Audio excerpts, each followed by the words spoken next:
नमस्कार, down the memory lane programme के नए एपिसोड में आप सभी का स्वागत है। आज हमारे बीच मौजूद हैं एसीपी श्री राकेश कुमार नलवा सर, जो राष्ट्रपति भवन सिक्योरिटी में कार्यरत हैं। सर ने 1990 में as sub inspector Delhi police में अपने करियर की शुरुआत की थी और 34 साल से ज़्यादा के शानदार करियर के बाद सर आज दिल्ली पुलिस से सेवानिवृत्त हो रहे हैं। सर, आपका शो में हार्दिक स्वागत है। सर, आज रिटायरमेंट के इस पावन अवसर पर मैं जानना चाहूँगा किस तरह के विचार आपके मन में चल रहे हैं। अभी तक तो यही महसूस हो रहा है कि पता नहीं रिटायर लग ही नहीं रहा कि आज रिटायर हो रहे हैं हम। करते करते कब टाइम पास हो गया कुछ पता नहीं लगा, क्योंकि इतना बिजी लाइफ है, टाइम का पता ही नहीं लगा कब टाइम व्यतीत हो गया। सर, आप बताएं कि दिल्ली पुलिस में आपकी जर्नी किस तरह शुरुआत हुई, कि किस चीज़ ने आपको दिल्ली पुलिस के लिए मोटिवेट किया?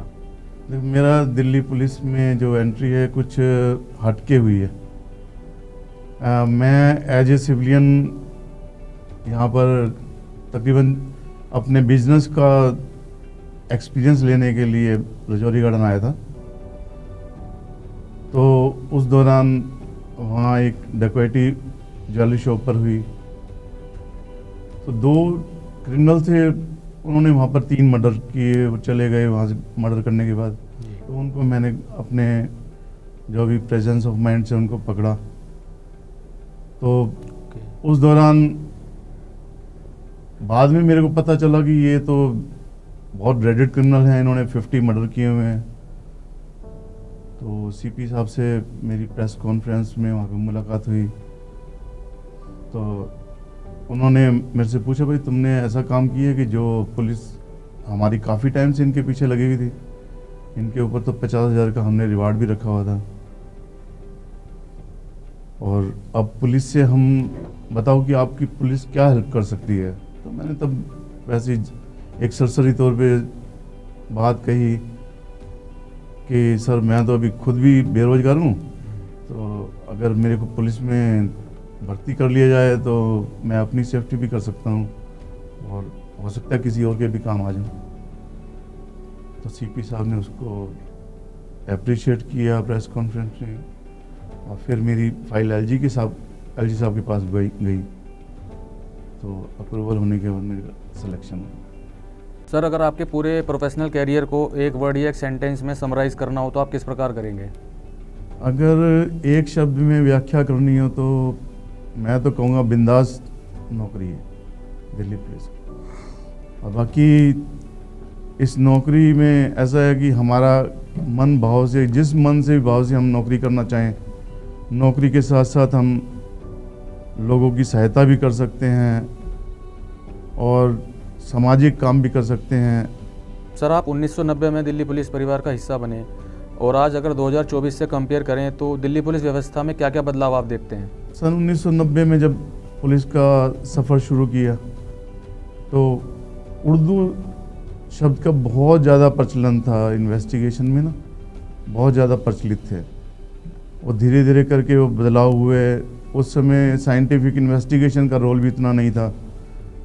बाद में साइंटिफिक इन्वेस्टिगेशन को काफ़ी ज़्यादा तवज्जो दी जाने लगी, और इस दौरान मैंने CGTS हैदराबाद में कोर्स भी किया और 3 महीने का। तो उससे भी काफ़ी ज़्यादा मैंने देखा कि बेनिफिट हुए। बाद में उसको हमने अपनी इन्वेस्टिगेशन में शामिल किया, और जब भी कोर्ट में बाई चांस कोई गवाह हमारा हॉस्टाइल भी हो जाता है, तब भी कोर्ट उसको मान्यता देती है जो हम एविडेंस साइंटिफिक इन्वेस्टिगेशन में पेश करते हैं। उसी वजह से आज रेशो का भी काफ़ी ज़्यादा कन्विक्शन का बढ़ भी गया है, और अब तो और ज़्यादा बदलाव आ गए हैं, नया कानून आ गए हैं, ये सब शामिल है। सर, आपके कैरियर के दौरान आपने सबसे दिलचस्प मामला या घटना क्या देखी या जिसका आप हिस्सा रहे हैं उसके बारे में बताएं सर। देखो, केसेस तो हर तरह के डील किए हैं, बहुत तरह के डील किए हैं। थोड़ा सा एक इंटरेस्टिंग सा मेरे को केस उस समय का लगा है, काफ़ी साल पुराने की बात है। मैं रूपनगर थाने में था। हमने एक चीटर को एप्रीहेंड किया था। उस समय वो पुलिस की कांस्टेबल की वर्दी में था, अपने आप को शो करता था कि वो पुलिस में है, तो वो इसी बेस पे चीट करता था लोगों को। उसको अरेस्ट किया। उसके बाद कुछ समय बाद उसकी बेल हो गई। बेल होने के बाद सेकंड टाइम वो पता लगा कि कश्मीरी गेट थाने में as a head constable arrest हुआ है, और उसके बाद थर्ड टाइम कोतवाली में वो as a sub inspector arrest हुआ। तो बड़ी इंटरेस्टिंग सा केस था वो, जी सर। और बाद में कोर्ट ने उसको कन्विक्ट किया। सर आपके कैरियर का सबसे चैलेंजिंग मोमेंट कौन सा रहा सर? कैरियर का सबसे चैलेंजिंग मोमेंट तो यही रहा है कि जहाँ से मेरे कैरियर की शुरुआत हुई, जो मैंने 2 ड्रेडेड क्रिमिनल पकड़े थे कि उनको सज़ा हो, उसको मैंने प्रॉपर पैरवी की, कोर्ट में एविडेंस के टाइम गवाही दी, और कई कोर्ट में मेरी गवाही हुई। उस दौरान मेरे को थ्रेट भी किया गया, लेकिन आखिरकार उसमें हम सफलता मिली और वो लाइफ इम्प्रिजनमेंट में कन्विक्ट हुए। सर आपने अपने सेवाओं के दौरान अपनी पर्सनल और प्रोफेशनल लाइफ के बीच किस तरह बैलेंस बना पाए सर?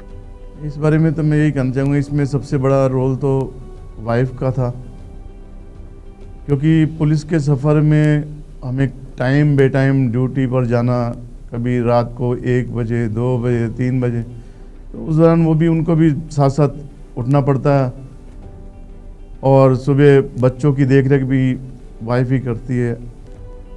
तो मुझे लगता है कि उन्होंने भी हमारे से ज़्यादा मेहनत की है इसमें।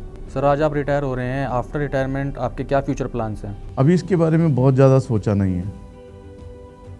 पहले तो समय यही है कि फैमिली के साथ, बच्चों के साथ अभी समय बिताना है।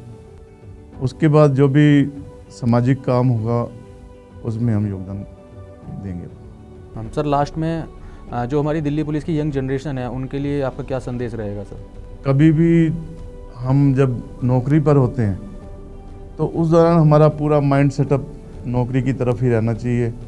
ये नहीं कि हम यहाँ नौकरी कर रहे हैं, दिमाग घर की तरफ घूम रहा है, तो ऐसे तो प्रॉपर जॉब भी नहीं कर पाएंगे और घर के बारे में भी कुछ नहीं कर पाएंगे।